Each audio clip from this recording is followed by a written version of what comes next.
Amém. Pessoal, vamos lá. O tema do nosso acampamento é o conhecimento de Cristo. E a gente tem falado, né? Uma das coisas que tem sido a nossa oração, e nós temos conversado com vocês bastante, a gente tem falado para a nossa liderança, é sobre como Cristo deseja se revelar cada vez mais a nós. O pessoal que está atrás não está escutando? Está escutando? Tá? É que fizeram assim. Eu não sei se estavam glorificando a Jesus ou se estavam falando, aumenta o volume. Então, todo mundo escutando aí atrás.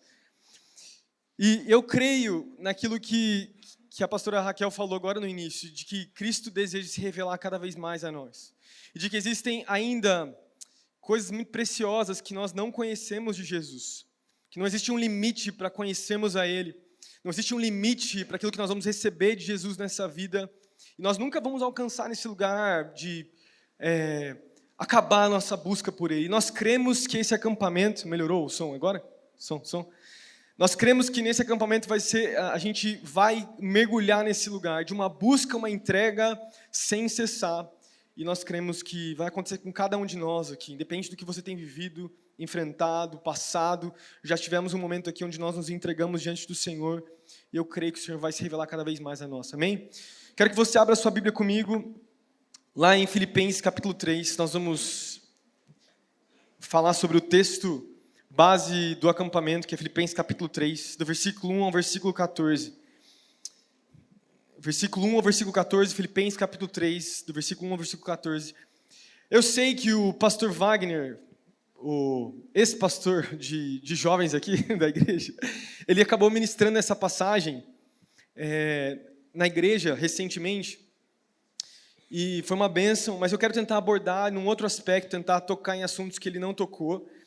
E ele trouxe um contexto muito bom assim, sobre cada um dos versículos e foi muito especial. Se você estava no culto, acho que umas 2 semanas atrás, ele pregou uma palavra sobre Filipenses 3, né, sobre o conhecimento de Cristo. E eu vou... É bom porque já estabeleceu todo o contexto. A gente não vai precisar nem ficar conversando sobre o contexto da carta aqui, né, porque ele já falou. Tô brincando, mas eu vou falar um pouquinho, mas ele falou bastante coisa e foi muito especial. Mas eu quero ler com vocês, depois de orar, depois de ler, nós vamos orar. Filipenses capítulo 3, do versículo 1 ao versículo 14. Fala assim: finalmente, meus irmãos, alegrem-se no Senhor. Escrever de novo as mesmas coisas não é cansativo para mim e uma segurança para vocês. Cuidado com os cães, cuidado com esses que praticam o mal, cuidado com a falsa circuncisão, pois nós é que somos a circuncisão, nós que adoramos pelo Espírito de Deus, que nos gloriamos em Cristo Jesus e não temos confiança alguma na carne, embora eu mesmo tivesse razões para ter tal confiança. Se alguém pensa que tem razões para confiar na carne, eu ainda mais, circuncidado no 8º dia de vida, pertencente ao povo de Israel e à tribo de Benjamim, verdadeiro hebreu quanto à lei, fariseu, quanto ao zelo, perseguidor da igreja, quanto à justiça que há na lei, irrepreensível. Versículo 7, que é o tema do nosso acampamento. Mas o que para mim era lucro, passei a considerar como perda, por causa de Cristo. Mais do que isso, considero tudo como perda comparado com a suprema grandeza do conhecimento de Cristo Jesus, meu Senhor. Porque em perdi todas as coisas, eu as considero como esterco para poder ganhar Cristo e ser encontrado nele. Não tendo a minha própria justiça que procede da lei, mas a que vem mediante a fé em Cristo, a justiça que procede de Deus e se baseia na fé. Versículo 10, quero conhecer a Cristo, o poder da sua ressurreição e a participação do seu sofrimento, tornando-me como ele em sua morte, para que de alguma forma possa alcançar a ressurreição dentre os mortos. Versículo 12, não que eu já tenha obtido tudo isso, ou tenha sido aperfeiçoado, mas prossigo para alcançá-lo, pois para isso também fui alcançado por Cristo Jesus. Irmãos, não penso que eu mesmo já o tenha alcançado, mas uma coisa faço, esquecendo-me das coisas que ficaram para trás e avançando para as que estão adiante, prossigo para o alvo, a fim de ganhar o prêmio do chamado celestial de Deus em Cristo Jesus. Amém. Vamos orar, feche seus olhos. Jesus, muito obrigado por essa noite, Pai. Obrigado pela vida de cada jovem que conseguiu estar aqui, que foi desafiado de alguma forma, mesmo pensando no preço, o valor para estar aqui hoje. Todos nós investimos para estarmos aqui. Nós oramos, Jesus, porque se nós estamos aqui é para receber um toque do Senhor. O que nós queremos nesses 3 dias de acampamento, é te ver, é te conhecer mais e mais, é ser transformado pela Tua presença, por a Tua glória, Pai. Nós oramos e Te pedimos para que realmente isso possa acontecer com cada um que está aqui, cada jovem, cada líder de célula, cada supervisor. Deus, cada um de nós que estamos aqui, nós dizemos que nós temos uma fome e sede de Ti. Nós desejamos mais da Tua presença. Vem sobre nós, em nome de Jesus. Amém. Amém. Pessoal, eu sei que daqui a pouco vai ter a janta, eu sei que está todo mundo aqui provavelmente com fome, eu não vou demorar, eu vou tentar, né? Vou tentar ser bem rápido, mas vamos lá, essa passagem é uma passagem muito linda, uma passagem que eu acho que reflete muito do que a gente tem trabalhado nos jovens ao longo desses meses. Se você for pensar, a série que a gente trabalhou nesses últimos 6 meses nos jovens foi exatamente sobre a história de Deus. Sobre a história, a importância de Cristo Jesus para redimir a história. A gente falou sobre a criação, sobre a queda, a redenção em Jesus e depois finalizamos falando sobre a consumação, né, de todas as coisas. A gente deu esse panorama geral e a gente tem trabalhado, um dos temas para nós como jovens é exatamente esse, a visão da importância de conhecermos a Jesus, de amarmos a Ele mais do que todas as coisas, de buscarmos a Ele de todo o nosso coração. E eu creio que Deus já tem feito isso em cada um de nós aqui. Deus tem te despertado por uma sede, por uma fome, por um desespero, por realmente voltar a um lugar de lágrimas por Jesus. Foi muito interessante a gente pensar ao longo desse ano praticamente, né? Que no acampamento do ano passado a gente teve uma experiência muito real com Cristo. Eu acho que foi desde o acampamento do ano passado que a gente vem caminhando nessa mesma temática, assim, de olhar para Jesus, de buscarmos mais. Isso tem sido uma temática na minha casa, para os meus filhos, com a Raquel, com a liderança também, né? Tem sido algo que Deus tem incomodado os nossos corações. E quando eu leio esse texto, eu não consigo deixar de pensar que Paulo está mais ou menos definindo o que é ser cristão. Que ser cristão é exatamente isso que está no versículo 7. Considerar todas as coisas que o mundo considera de valor como perda, como esterco que ele fala, né? Como nada, comparado à grandeza do conhecimento de Cristo Jesus.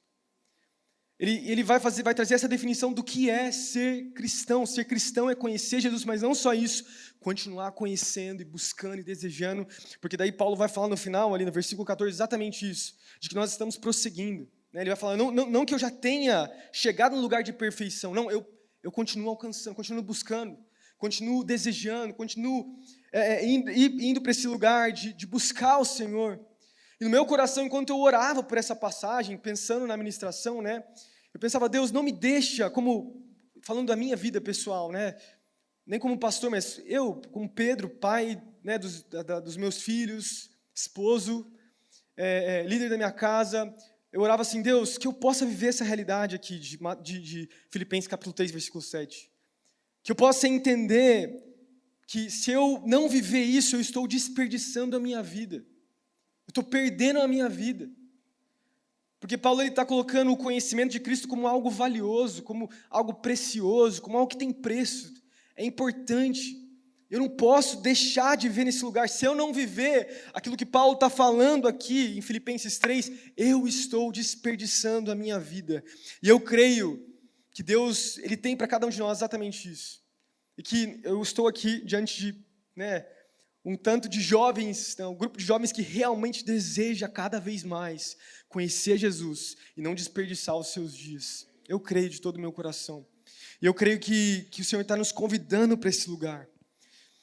Como foi ministrado pelo pastor Wagner, não vou entrar no contexto, mas essa carta de Filipenses, Paulo ele escreve, ele está na prisão, e ele escreve essa carta, ele tinha plantado essa igreja, ele conhecia esses irmãos, né? Ele tinha intimidade com eles. Então ele fala num contexto exatamente como se fosse como um pai na fé. E alguém que estava passando grandes sofrimentos. Paulo já tinha sido açoitado, Paulo já tinha sofrido, Paulo já tinha passado por grandes coisas. E mesmo em meio a todo esse sofrimento, ele vira e ele fala, o que vale nessa vida, o que é mais valioso, é realmente conhecer Jesus. E ele fala então do que é ser um cristão. Se eu pudesse definir então essa passagem, que seria talvez o versículo 7, talvez seria o resumo da carta de Filipenses, o versículo mais importante de Filipenses, vai dizer exatamente isso, versículo 7 ao 8, aí, né, sobre conhecer a Cristo. Eu quero falar nessa noite, eu quero deixar 4 verdades para nós aqui, 4 características de homens e mulheres que fizeram com que as suas vidas tivessem valor, tivessem valor, não desperdiçassem as suas vidas glorificando a Cristo Jesus. Então, 4 características de homens e mulheres que fizeram, né, dando valor, vivendo as suas vidas, dando valor, dando glória a Jesus. Características, então, de uma pessoa que vive para glorificar a Cristo. E olhando para esse texto, como eu falei, eu não quero demorar hoje. Essa é só a introdução aqui. A gente tem muito para viver nesses dias, eu creio. Mas a primeira característica que eu vejo, que Paulo deixa aqui a respeito de como ser um cristão, verdadeiramente um cristão, é que um verdadeiro cristão, a característica que eu vejo é que ele é aquele cara, aquela pessoa que valoriza Cristo acima de tudo o que o mundo tem a oferecer. Um verdadeiro cristão, aquele que realmente deseja conhecer a Cristo, é aquele que considera ou valoriza Cristo acima de tudo o que o mundo pode nos oferecer. E Paulo, nessa carta, como a gente vê ali no início, ele está falando com os caras que são chamados de judaizantes. Paulo já lidou com esses judaizantes em outras das suas cartas. Quando você vai lá para Gálatas, no livro de Gálatas, né, Paulo também lida com esses caras chamados judaizantes. E esses judaizantes, eles se chamavam de cristãos, mas o que eles faziam? Tá ali no início, no versículo 1 ao versículo 4, ali mais ou menos, o versículo 3. Esses judaizantes, eles eram judeus convertidos ao cristianismo, ou a gente pode dizer que são cristãos ali, mas que diziam que para você se tornar realmente um cristão, um gentil, entrar na fé, ele tinha que voltar às práticas da velha aliança, viver os ritos, né, de circuncisão. Paulo vai citar aqui no versículo 2, versículo 3, circuncisão, guardar o sábado, as suas tradições humanas, que tanto Jesus já tinha falado que seria no reino de Deus, nessa nova aliança seria diferente, não seria com base, não tinha nada a ver com méritos humanos, tinha a ver com a graça do próprio Cristo. Paulo já tinha abordado isso, Pedro e João, Tiago, quando ele está no concílio, no capítulo 15 ali de Atos, quando tem o primeiro grupo de judaizantes lutando ali com a igreja dos Gálatas, já tinha sido decidido que não é assim, já tinha sido esclarecido, né, por revelação, que a salvação não é pelas obras, tem a ver com, como Efésios capítulo 2, versículo 8 diz, o Evangelho nos ensina, né, que a fé, nós somos salvos mediante a fé. Isso é dom de Deus, não vem de nós. Lá em Efésios capítulo 2, versículo 8. E Paulo vai abordar esses caras e ele quase que faz um xingamento, se a gente for olhar. Paulo chama aqueles caras de cachorros, cães, né? No grego ele fala cães, no versículo 2 ele fala, cuidado com os cães. E os judeus chamavam os gentios de cães. Então Paulo, ele usa a mesma expressão, mesmo quase que xingamento, que os judeus usavam com esses gentios, ele usa agora chamando os judeus de cães. Né? Meio que forçando a barra, dizendo, o que vocês são na verdade, vocês são cães, vocês estão vivendo, ensinando coisas erradas. E daí Paulo vai enfatizar então a salvação mediante a fé em Cristo Jesus. E aí no versículo 4, para a gente poder resumir, Paulo ele começa a fazer uma lista do que identificava ele como... É como se ele pegasse o seu... não é testemunho? Como é que fala? Quando você vai apresentar... Esqueci agora, fugiu da memória. Um portfólio, né? Acho que seria isso, uma pessoa que vai num trabalho e vai entregar o currículo, né? Currículo que a gente fala, né? É como se Paulo pegasse o currículo dele, o portfólio dele, mostrasse então no trabalho e falasse, olha quem eu sou. Se vocês estão falando sobre todas as coisas que vocês conseguem fazer, já conquistaram, quem vocês são, esse sou eu. E ele fala sobre coisas que ele herdou e coisas que ele conquistou naturalmente. E todo mundo aqui sabe, Paulo ele era um mestre na palavra. 2/3 do Novo Testamento foi escrito pelo apóstolo Paulo. Paulo ele era um erudito, ele tinha estudado aos pés de Gamaliel. Paulo ele era um fariseu, ele era um cara incrível em termos de conhecimento bíblico, tanto que as cartas mais teológicas que nós temos no Novo Testamento foram escritas por Paulo. E daí Paulo ele deixa essa primeira lista. Eu queria falar com vocês sobre coisas que Paulo herdou e coisas que Paulo conquistou. Então, a primeira coisa que ele vai falar, aqui a partir do versículo 3, versículo 4, na verdade, ele vai falar assim, primeiro, que ele foi circuncidado no 8º dia. Todo o verdadeiro israelita que não fosse influenciado pela cultura helenística seria circuncidado ao 8º dia. Então ele foi circuncidado no 8º dia. Ele era considerado um israelita dos israelitas. Ele era da tribo de Benjamim, ele também fala. Ele era um verdadeiro hebreu. O quinto ponto aí da lista, ele era um verdadeiro fariseu. Na verdade ele fala um fariseu dos fariseus. E sexto aqui, ele fala perseguidor da igreja. E por último, no versículo no versículo 5, ali ele vai falar, versículo 5 para 6, uma vida moralmente exemplar, um zelo nessa vida. E ele vai usar a expressão, inclusive, uma vida irrepreensível, uma vida que não tinha erros.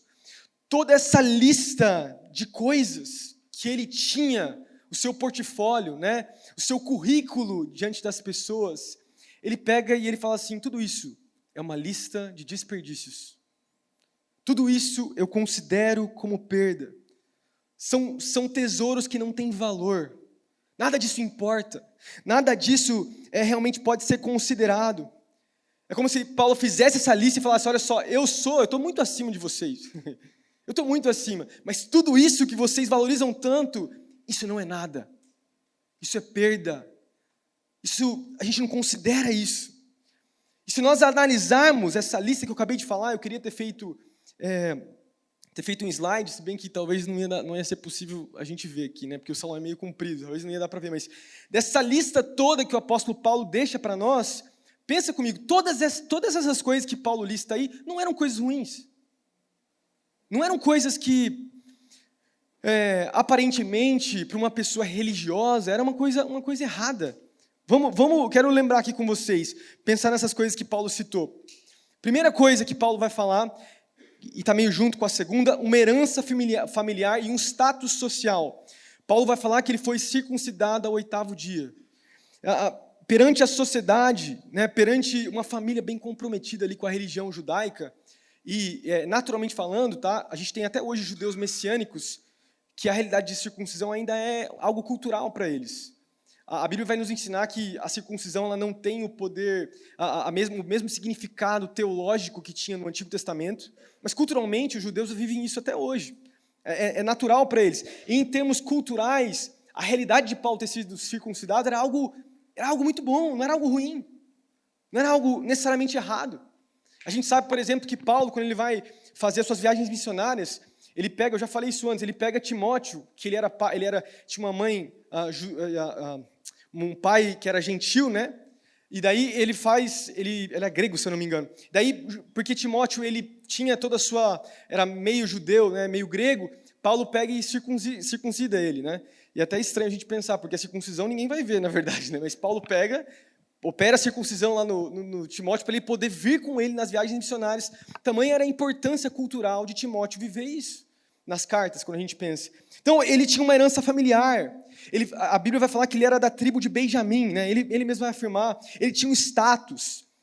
A tribo de Benjamim, além das outras tribos, foi a única tribo que permaneceu fiel aos judeus, ali, a tribo de Judá.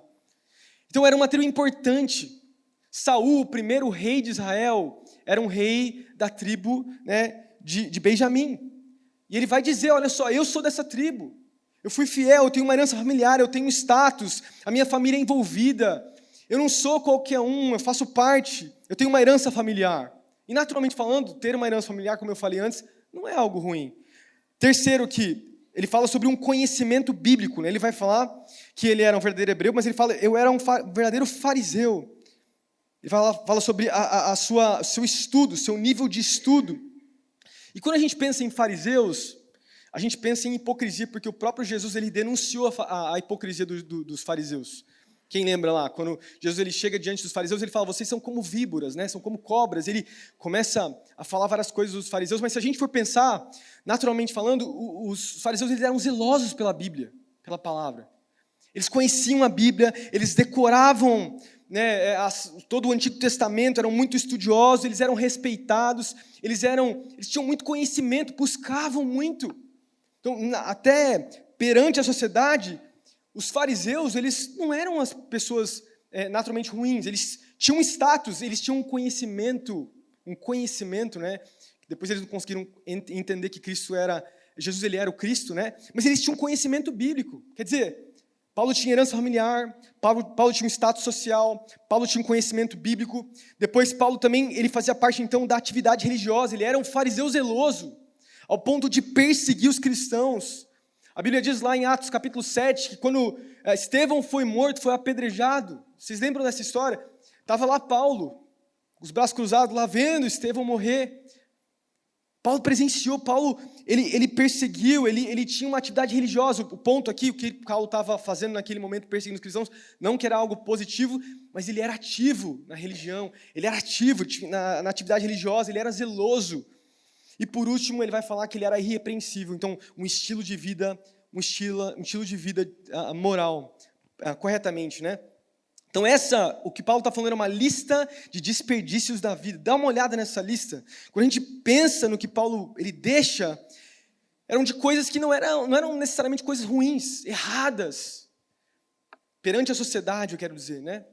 E a gente traduz agora para o Novo Testamento, para nós, se a gente fosse trazer uma aplicação para nós, uma pessoa que tem uma família, uma pessoa que leva a sua família para a igreja, uma pessoa talvez que tem uma boa reputação, uma pessoa que tem conhecimento bíblico, uma pessoa que é zeloso, que tem uma vida moralmente correta diante das pessoas. Pensa nisso. Pensa num cristão que é como Paulo ali, Paulo antes de Cristo, que tem uma herança familiar, tem um status diante da sociedade, é respeitado pelas pessoas, tem um bom emprego, tem uma família que leva na igreja, deixa lá no Ina Kids as crianças lá, conhece a Bíblia, faz tudo certinho, tem uma vida moralmente correta, e Paulo ele pega tudo isso, que aparentemente são coisas boas, e ele fala, tudo isso é desperdício. Tudo isso, toda essa lista não vale nada. Por quê? Porque é possível a gente ter uma herança familiar, que é uma coisa boa. É possível a gente levar a nossa família para a igreja, eu como pai levar os meus filhos para a igreja. É possível eu ter uma boa reputação, é possível eu até mesmo ensinar a palavra, ser zeloso, até diante da palavra, ser zeloso, inclusive, pelas coisas ruins, erradas, né, de maneira errada, perdão, e ser moralmente correto diante das pessoas, e estar desperdiçando a minha vida, porque Cristo não é tudo que eu tenho.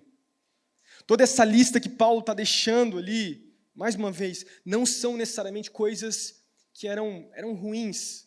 Pensa num fariseu que tinha se convertido ao cristianismo. Não estou falando de Paulo, estou falando dos outros, aos judaizantes. Conheciam muito bem a palavra, sabiam quem Cristo era, tinham todo o conhecimento bíblico do Antigo Testamento, mas eles elevavam aquilo lá para um nível errado.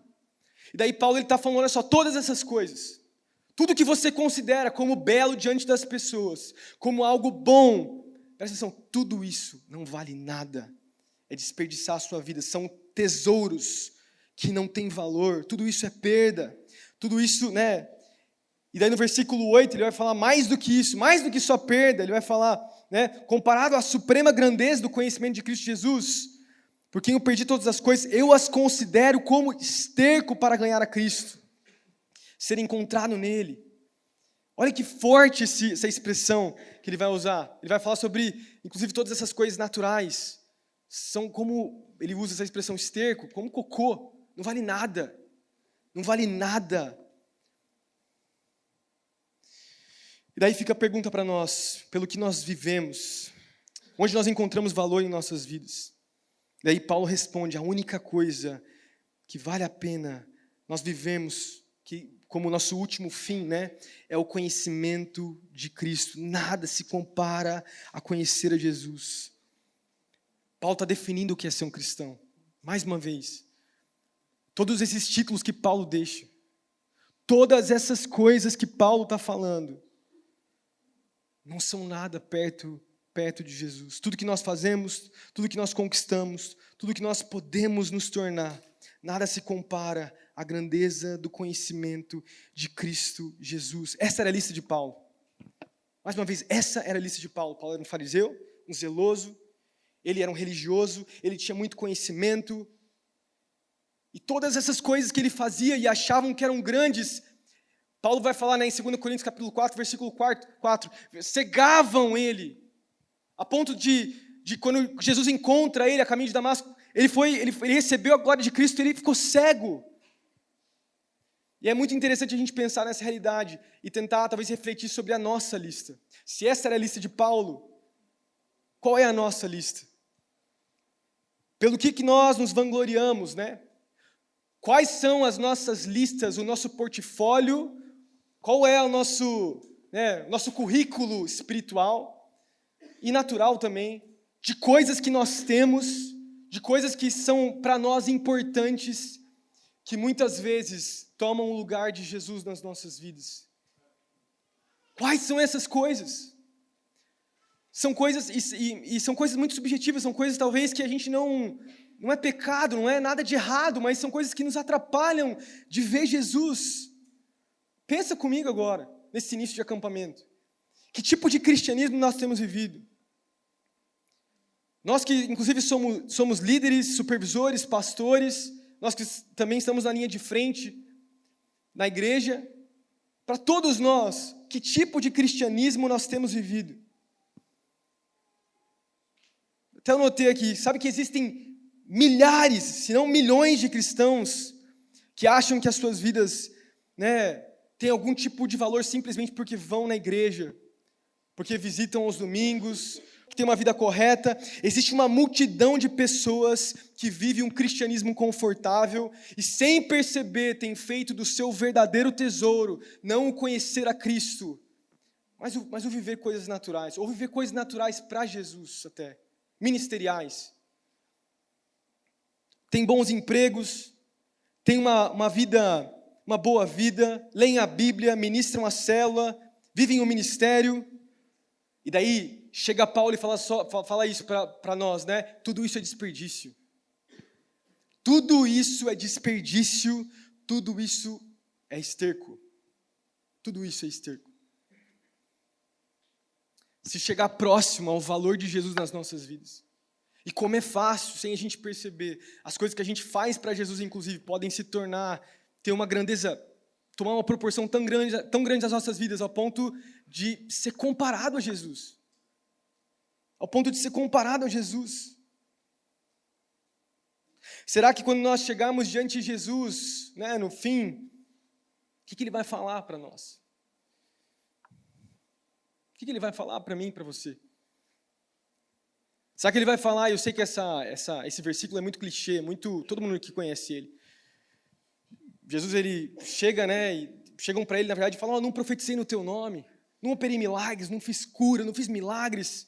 E Jesus vai falar, eu nunca te conheci, se afasta de mim.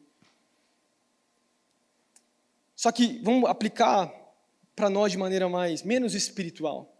Jesus, eu não fui um bom cristão, eu não fui nas células quintas-feiras, eu não dei o dízimo, eu não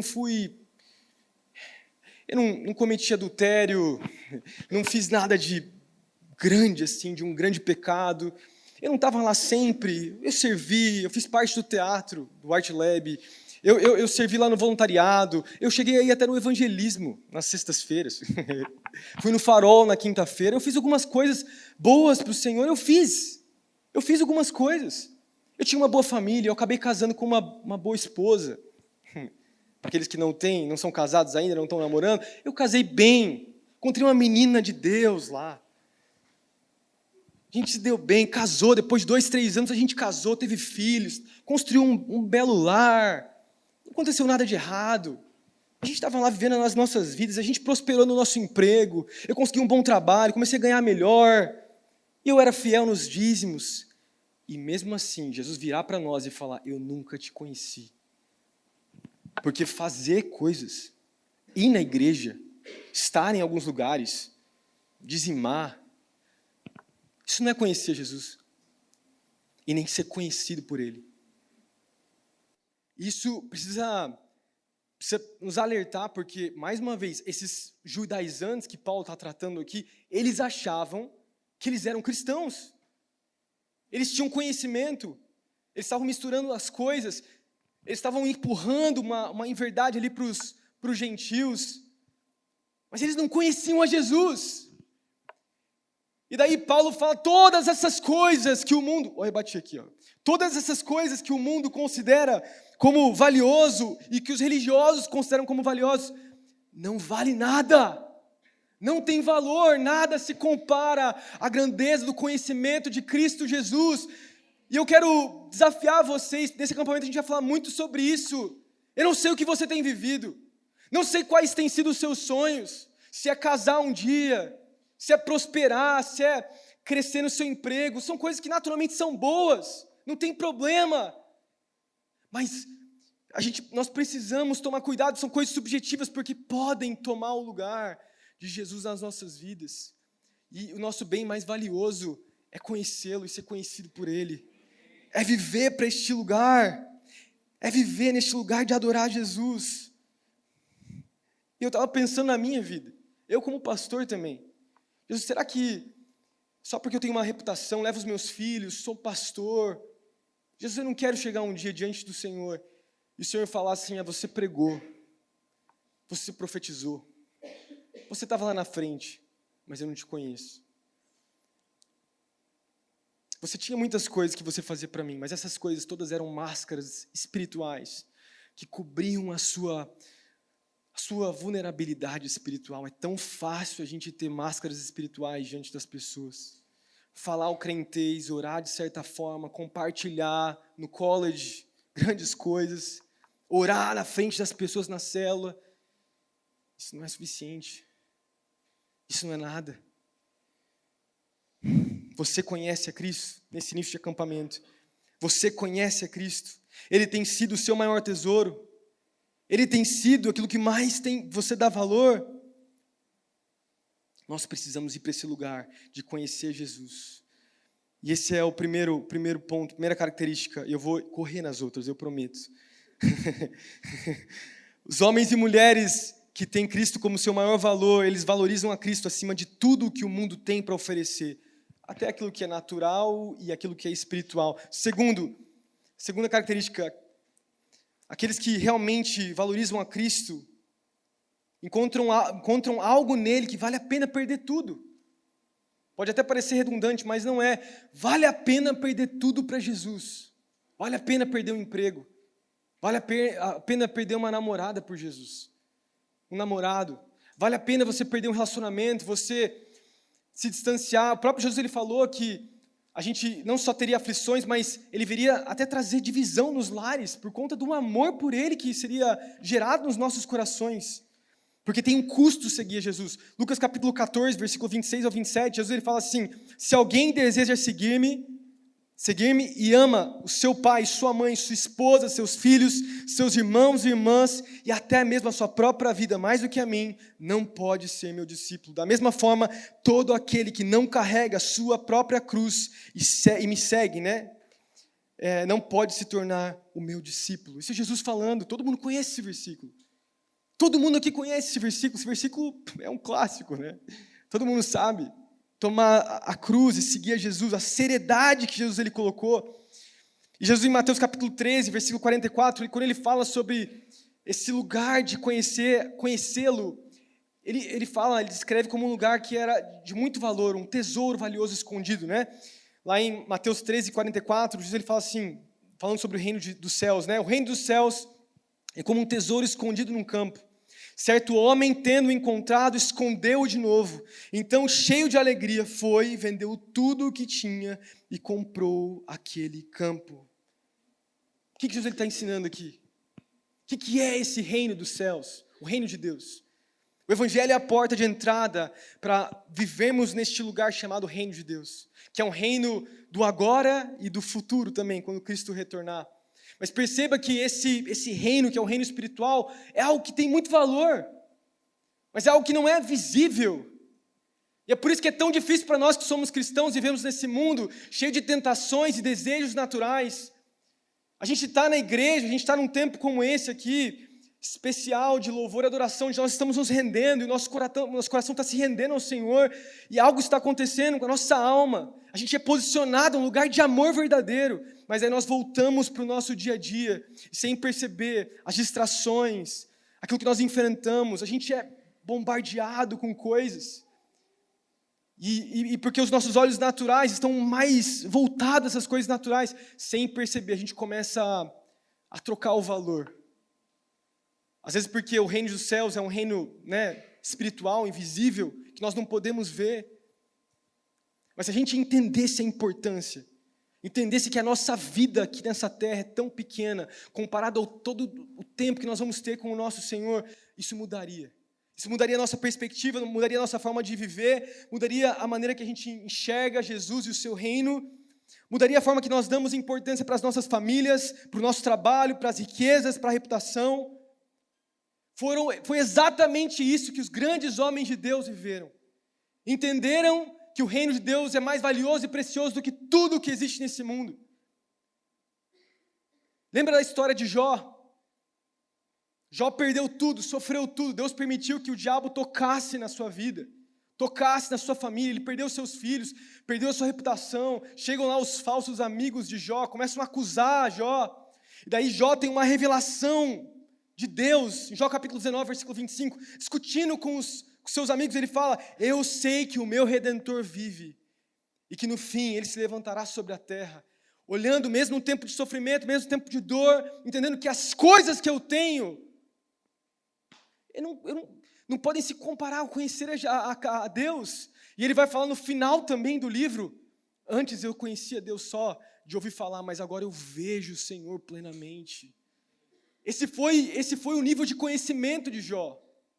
Esse foi o nível que Jó entrou, o nível de conhecer, o nível onde ele entendeu que tudo o que ele tinha era perda comparado com conhecer a Deus. E ele teve a fé, ele conseguiu em fé declarar isso, né? Eu sei que o meu Redentor vive. Quando você pensa em Moisés, todas as coisas que Moisés viveu, Moisés, o livro de Hebreus vai falar, Hebreus 11, 26, que por amor a Cristo considerou uma desonra, uma riqueza maior do que os tesouros do Egito, porque contemplava a sua recompensa. Ele decidiu perder tudo. Ele decidiu perder tudo. E Moisés, crendo no Messias que viria, o livro de Hebreus vai falar bastante sobre isso. Ele entendia que a recompensa era o Cristo, a fé no Cristo que viria. Um outro exemplo, é um cara chamado Epafrodito. Filipenses 2, versículo 25 ou 30, antes aqui do capítulo 3, Paulo vai citar um cara que chamava Epafrodito. Não sei quem já ouviu falar desse cara. Epafrodito era um cara que era da igreja de Filipenses, né, de Filipos, e ele foi para estar com Paulo na prisão. E Paulo vai dizer nesses versículos, do versículo 25 ou 30, que ele quase morreu 2 vezes estando com Paulo. Que ele ficou doente, muito doente, e quase morreu. E daí ele fala no versículo 30, ali no finalzinho, porque ele quase morreu por amor à causa de Cristo, arriscando a vida para suprir a ajuda que vocês não podiam me dar. O Epafrodito era um cara que a gente não sabe muito dele. Ele não escreveu uma carta, não foi um presbítero, que a gente sabe pelo menos. Ele não foi um cara extremamente importante, mas um cristão normal, que entendia a importância de que a mesma vida não vale nada, se comparado a se entregar pela obra de Deus, né, por servir a Cristo. E Paulo vai dar uma importância para esse homem. Ele arriscou a tal ponto de que ele quase morreu. E a palavra que Paulo usa aqui, essa palavra arriscou no grego, é a mesma palavra no grego que é chamado de aposta, um jogo de aposta. Ele arriscou, ele jogou, é como se quase que a vida dele estava lá na roleta russa, né, quase morreu. E ele estava disposto a morrer por Cristo Jesus. E é tão interessante porque 2 séculos depois, século 3, Cipriciano, que foi um dos pais da igreja, num tempo de uma grande praga que estava acontecendo, uma doença ali que estava acontecendo na cidade de Cartago, Cipriciano, inspirado pela vida de Epafrodito, né, ele usa essa palavra, essa expressão, o grupo que se arrisca, é que no grego tem uma outra expressão, mas o grupo daqueles que se arriscam. Eles pegaram o exemplo de Epafrodito, eles levantaram um grupo de jovens que foram para a cidade de Cartago, e eles tocavam nas pessoas que estavam com essa doença, que as famílias tinham abandonado, tinham desistido delas, não faziam mais nada. Eles foram para aqueles lugares e muitos deles morreram servindo a Jesus. Muitos deles cuidando e limpando os feridos, os doentes, amando as pessoas. Um grupo grande. A história diz que aí quase 300 jovens se reuniram nesse grupo, inspirados por Epafrodito, e se colocaram nesse lugar de servir de todo o coração, por causa do testemunho desse homem chamado Epafrodito. Isso é muito forte. Deus nos ajude a sacrificar qualquer coisa que nos impeça a servir a Ele, a amá-lo de todo o nosso coração, e entender que Cristo é mais valioso do que todas as coisas desse mundo. Em nome de Jesus. Terceira característica daqueles que têm Cristo como seu maior valor: eles confiam em Cristo, independente da situação. Eles confiam em Cristo, independente da situação. Já chamar o Ti para vir aqui, para tentar me dar uma pressionada. Cadê o Ti? Pode vir aqui já, daqui a pouco eu chamo o resto da banda. que eu não quero demorar, mas a gente começou um pouquinho mais tarde, né? Então, me deem aí alguns minutinhos, pessoal. No versículo 9, Paulo ele fala assim, então capítulo 3 de Filipenses, versículo 9, versículo 8 ainda ele fala, eu as considero tanto como esterco para poder ganhar a Cristo e ser encontrado nele. Não que eu tenha minha própria justiça que procede da lei, mas a que vem mediante a fé em Cristo, a justiça que procede de Deus e se baseia na fé. Paulo vai falar sobre uma justiça que vem de Deus, que cobre o nosso pecado. Uma fé fortalecida é uma fé que entende que nós não dependemos da nossa justiça própria. Nós, como cristãos, precisamos entender que a gente não vive pelas nossas obras, por aquilo que a gente pode conquistar, por aquilo que a gente pode fazer, pelo nosso próprio esforço e mérito. Não que a vida com Deus não exige de nós esforço, mas a nossa confiança e a nossa fé não pode estar na maneira que nós vivemos a nossa vida, mas em Cristo que nos sustenta. Porque é Ele que sabe tudo aquilo que nós estamos passando e vamos passar, e é Ele que sustenta as nossas vidas. Nós não dependemos simplesmente daquilo que nós somos, daquilo que nós estamos nos tornando em Jesus. O tempo que nós temos de caminhar com Ele, né? Eu conheço a Bíblia, eu sei muitos versículos, não é isso que sustenta a nossa vida. Independente do nosso tempo com o Senhor, se você é um neófito, novo na fé, ou você tem 10, 15, 20, 30 anos com Jesus, todos nós precisamos estar alicerçados nele, entendendo que a nossa fé está no Cristo que venceu. E se somos vitoriosos é porque Cristo venceu, foi pelo seu sangue, e por isso nós podemos viver uma vida vitoriosa em qualquer área de pecado, em qualquer área que nós estamos passando e lutando e vivendo. Jesus venceu a morte. E se Ele venceu a morte, nós não somos mais escravos do pecado. Nós podemos então viver essa vida vitoriosa. Mas essa vida vitoriosa não tem a ver somente, essa justificação pela fé, não tem a ver somente com pecados que precisam ser vencidos, mas também com sofrimentos que iremos viver. Que é interessante a gente pensar, porque ele vai falar assim, continuando o versículo 10, depois a gente vai pular até o 12 ali. Quero conhecer a Cristo, o poder da sua ressurreição e a participar em seus sofrimentos, tornando-me como Ele em sua morte, para de alguma forma alcançar a ressurreição dentre os mortos. Logo depois então dele falar sobre a justificação pela fé, ele vai falar, né, no versículo 10 aqui, que conhecer a Cristo, né? Eu quero conhecer a Cristo e o poder da sua ressurreição. A palavra poder é a palavra dunamis.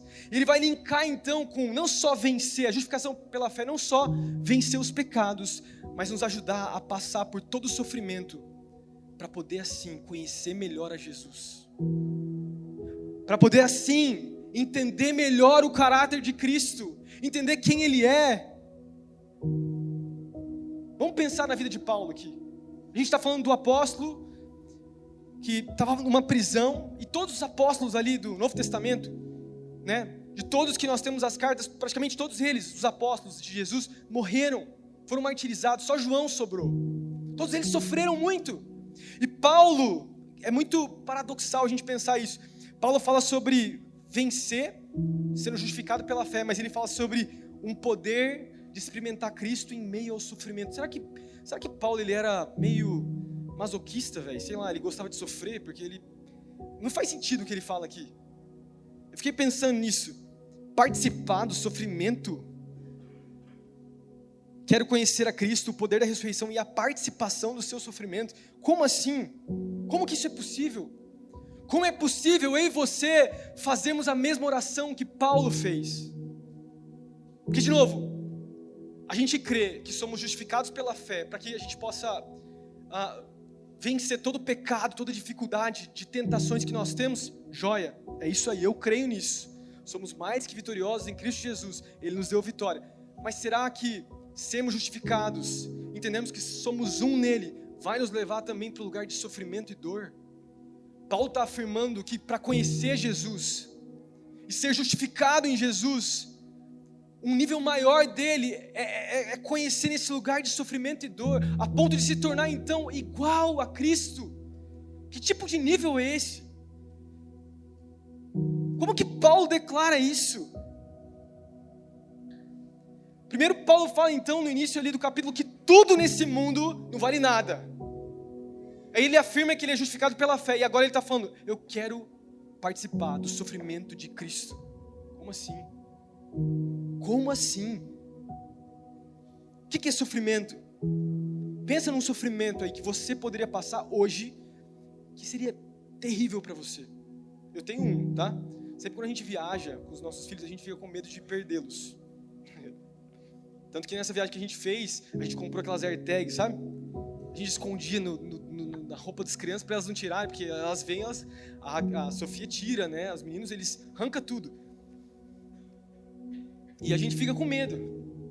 Você imagina o sofrimento de uma mãe e um pai que está viajando, está num parque de diversões, está na praia e uma criança some. Recentemente, né, a Raquel acompanha uma mulher, ela sempre fala dessa moça, a gente já orou inclusive por ela na época lá, que aconteceu, ela do Rio de Janeiro, né? Uma mãe que o pai trabalhava na praia e o pai levou essa criança de 6, 7 anos na praia, né? Levava sempre. E daí o menino estava brincando, ele estava vendendo, acho que coisa na praia, e o menino estava lá brincando na areia com um outro argentino, né? Era isso. E o pai desapercebeu ali, estava trabalhando, e de repente quando ele olhou, o menino sumiu. Já fazem 8 meses isso. Menino da idade do Gessé, assim, 6, 7 anos de idade. Você imagina o que essa mulher está sofrendo até hoje. Imagina o que esse pai está passando na cabeça desse pai. E o que eu fiz? Deixei meu filho lá. Meu Deus do céu.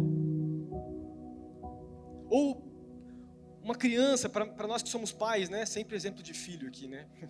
Mas é verdade. Meu filho, o Gessé, o Theo, a Sofia, terem câncer, alguma doença assim, estado terminal. Que sofrimento, que dor, que dificuldade. Perder um trabalho, perder a nossa saúde, perder um ente querido, perder um filho, uma situação que a gente não tem controle. O que a gente faz com essas coisas? E Paulo fala, eu quero participar de um sofrimento desse, para que assim eu possa me tornar mais semelhante a Jesus. Paulo então está associando, é muito estranho isso, né? Mas Paulo está associando um sofrimento, uma dor, uma luta, com conhecer a Cristo, com conhecer a Jesus, com conhecê-lo cada vez mais.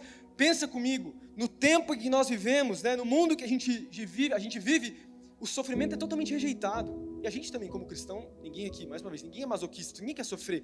Mas principalmente na cultura em que nós estamos, o sofrimento é horrível mesmo, todo mundo rejeita qualquer tipo de dor. Mas aqui, né, Paulo está fazendo o oposto. Quanto o mundo rejeita o sofrimento e a dor e abraça o conforto cada vez mais, uma vida confortável, uma vida onde eu controlo, eu tenho as minhas coisas, eu tenho o meu carro, o meu emprego, eu conquisto e está tudo certo, nada de mal está acontecendo, eu estou bem, nenhum sofrimento, nenhuma dor. Paulo fala, não, olha só, não é isso. Quando Cristo é o meu tesouro, nada vai me abalar. E mais do que isso, quando eu sofrer, eu vou me parecer cada vez mais com Jesus. Quando eu sofrer, eu vou conhecê-lo mais ainda. Eu não só sou justificado pela fé para vencer os meus pecados, entender que eu sou filho de Deus, mas eu também posso sofrer e estar na prisão e ser perseguido e tomar mais de quantas chibatadas que Paulo já tinha tomado, já tinha sido apedrejado quantas vezes, e falar mesmo assim, dessa forma eu estou conhecendo o meu amado.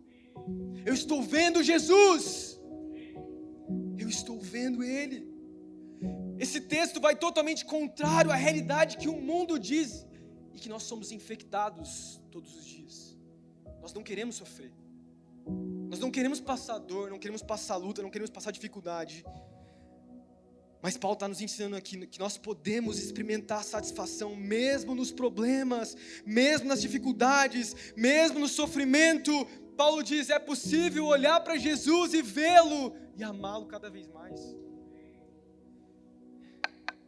Amá-lo cada vez mais. Eu fiz assim, todo mundo olhou.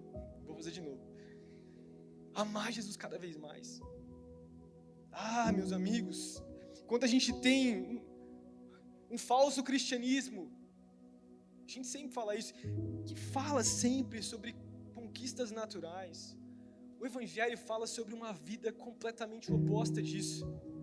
Não existe promessa de bonança, não existe promessa onde as recompensas são coisas naturais. Não existe lei da semeadura, onde você faz, então automaticamente você recebe. Não existe essa parada de que se você dizimar, Deus vai te abençoar. Não existe isso.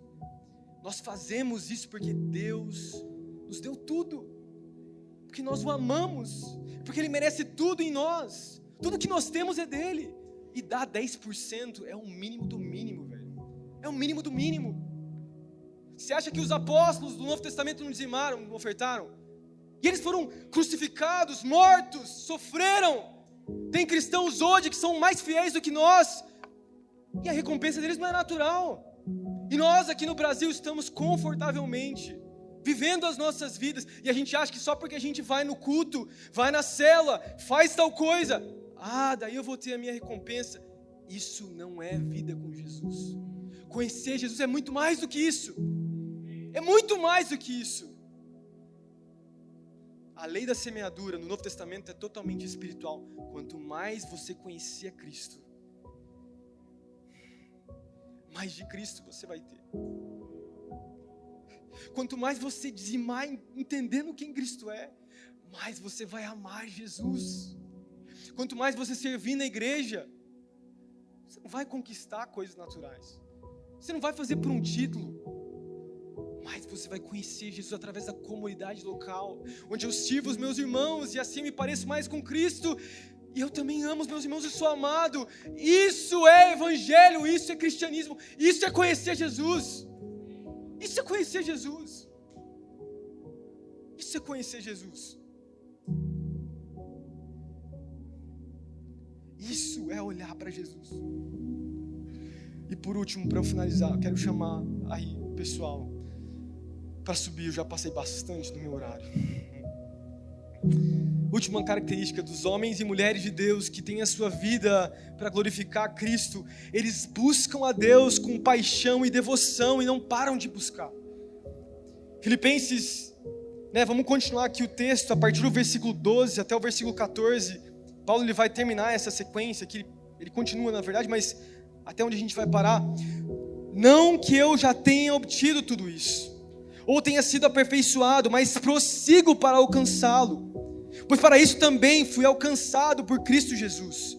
Irmãos, não penso que eu mesmo já o tenha alcançado, mas uma coisa faço, esquecendo-me das coisas que ficaram para trás e avançando para as que estão adiante, prossigo para o alvo a fim de ganhar o prêmio do chamado celestial de Deus em Cristo Jesus.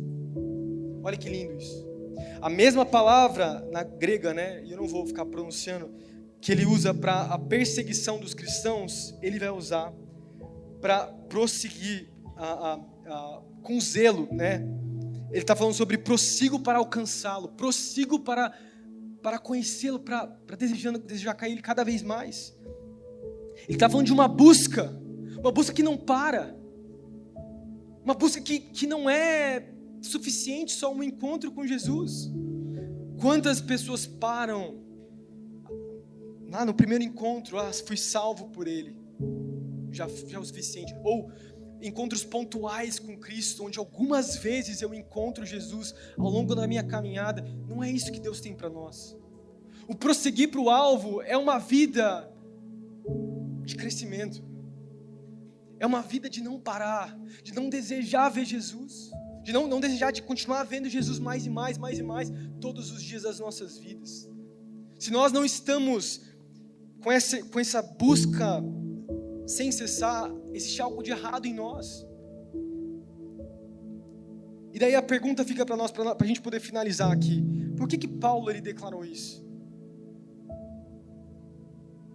Se Paulo já falou quem ele era em Cristo, ele falou: eu já tenho, eu já sou, já fui salvo por Jesus.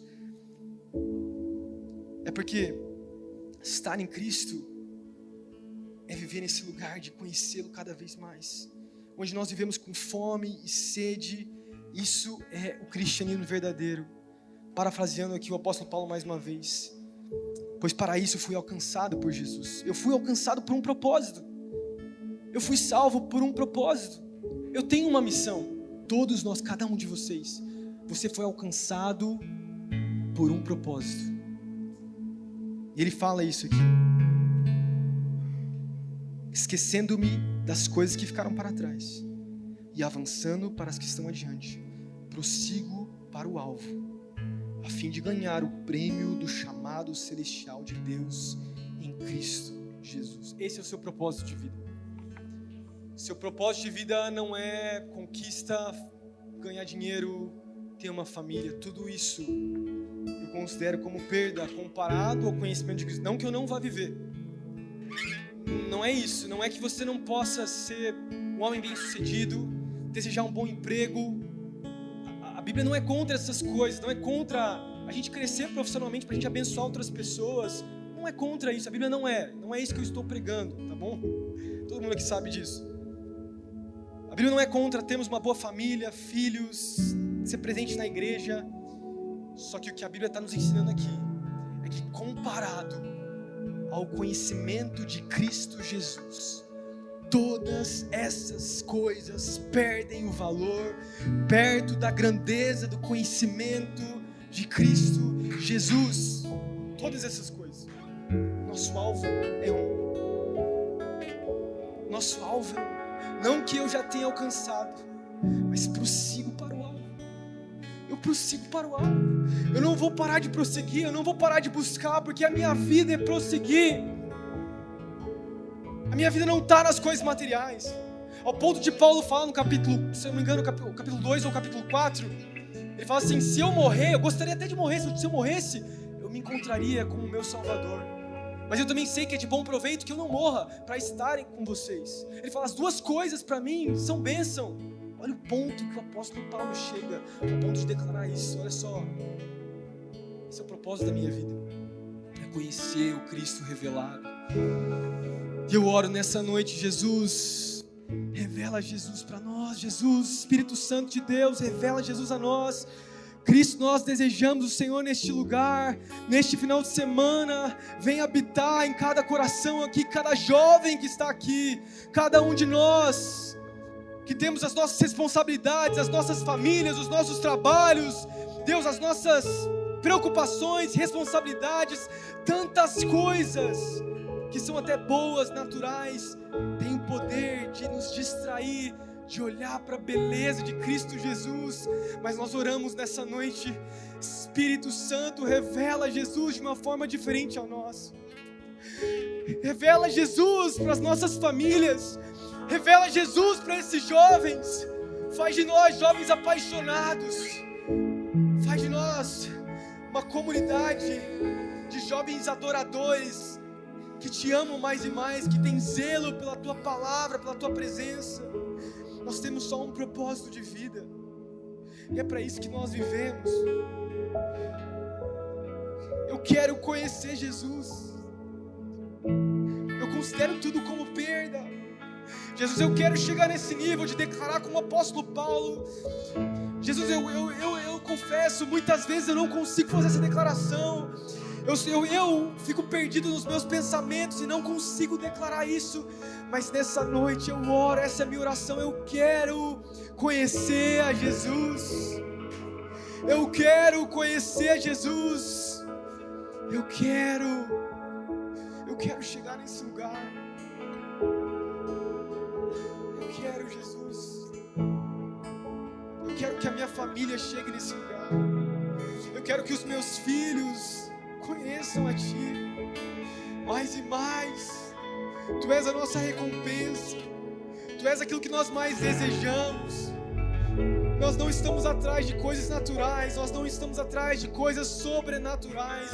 O que nós queremos é o sobrenatural. O Cristo ressurreto habitando entre nós. Vem sobre nós agora.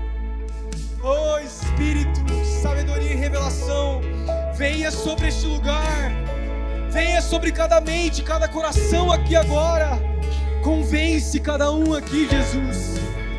Nós oramos e nós te pedimos.